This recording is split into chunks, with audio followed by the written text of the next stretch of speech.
ही माझं नाव Ramesh Munde, railway challenge बटनेचा केस worker.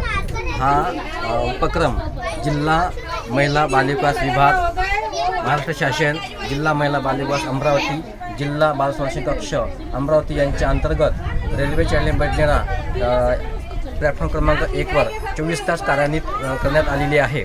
हा येथील बालक, एकटा बालक, घरून निघालेले बालक, कोणाला घरून कोण किडनॅप करतात बालकाला, त्याला मारपीट करतात, कोणाला साहित्याची गरज आहे, कोणाला भूक लागलेली आहे, कोणाला संकटात सापडलेला बालक असेल, त्या संकटात सापडलेल्या बालकासाठी 24 तास ही रेल्वे चॅलेंज कार्यरत आहे। त्या मुलांना जर एखादा मुलगा रेल्वे स्टेशनला मिळाला त्यावेळेस त्यांना आपण विचारपूस करून RPF पोलीस किंवा JRP पोलीस यांच्या माध्यमातून पुढील कारवाई त्याचं मेडिकल करून त्यांच्या आणि जर त्याचे पालक आले नाही तर तोपर्यंत त्याला बालकल्याण समिती अमरावती यांच्या आदेशाने बालगृहामध्ये दाखल करण्यात येते।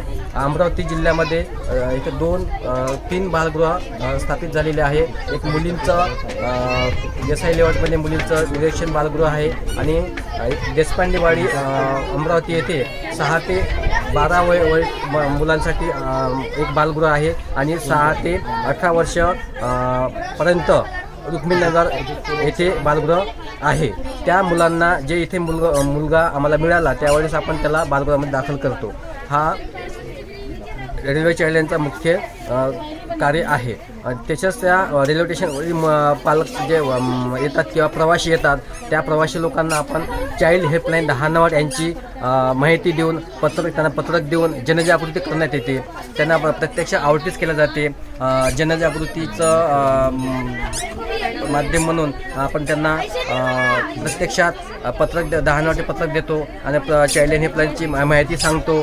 तसेच ओपन हाऊस पण मुलांसोबत घेतलं जाते, रेल्वे काठर मुलांसोबत ओपन हाऊस घेतलं जाते। आणि आजच्या या नोव्हेंबर महिन्यामध्ये 14 ते 20 हा बाल सप्ताह आयोजित केलेला आहे। या सप्ताहामध्ये उद्घाटन कार्यक्रम 14 नोव्हेंबरला झालेला आहे। त्या कार्यक्रमाला माननीय जिल्हा बाल संरक्षण अधिकारी माननीय WS सर यांच्या हस्ते उद्घाटन झालेलं आहे।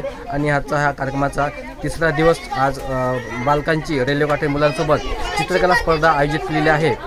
त्या कार्यक्रमाला उपस्थित माननीय मनीषजी खांडपाटोळे सर, उत्कर्ष संस्था येथे उपस्थित झालेले आहेत। तसेच JRP पोलीस येथील रामटेके मॅडम ह्या सुद्धा इथे उपस्थित झालेले आहे। असाच आणि येथील जे पालक पण इथे उपस्थित झालेले आहेत। या मुलांसोबत आज ड्रॉइंग स्पर्धा आयोजित केलेली आहे। तसेच हा बालविवाह मुक्त महाराष्ट्र 100 दिवसाचा कार्यक्रम जिल्हा महिला बालविकास, जिल्हा महिला बाल संरक्षण कक्ष यांच्या अंतर्गत हा बालविवाह मुक्त महाराष्ट्रासाठी 100 दिवसाचा कार्यक्रम आयोजित केलेला आहे। संपूर्ण अभियान संकल्प आहे, म्हणून संपूर्ण महाराष्ट्र हा बालविवाहमुक्त झाला पाहिजे। आपला अमरावती जिल्हा बालविवाहमुक्त झाला पाहिजे असं आदरणीय कलेक्टर साहेबांनी बैठकीत असं आवाहन केलं आहे आणि संकल्प अभियान सुरू केलेलं आहे। त्याचप्रमाणे हा पूर्ण महाराष्ट्रामध्ये चालणार आहे। म्हणून आपल्या रेल्वे काठरमध्ये सुद्धा प्रवासी येणाऱ्यांना सुद्धा ही माहिती झाली पाहिजे, यासाठी आपण हा जनजागृती कार्यक्रम आयोजित केलेला आहे।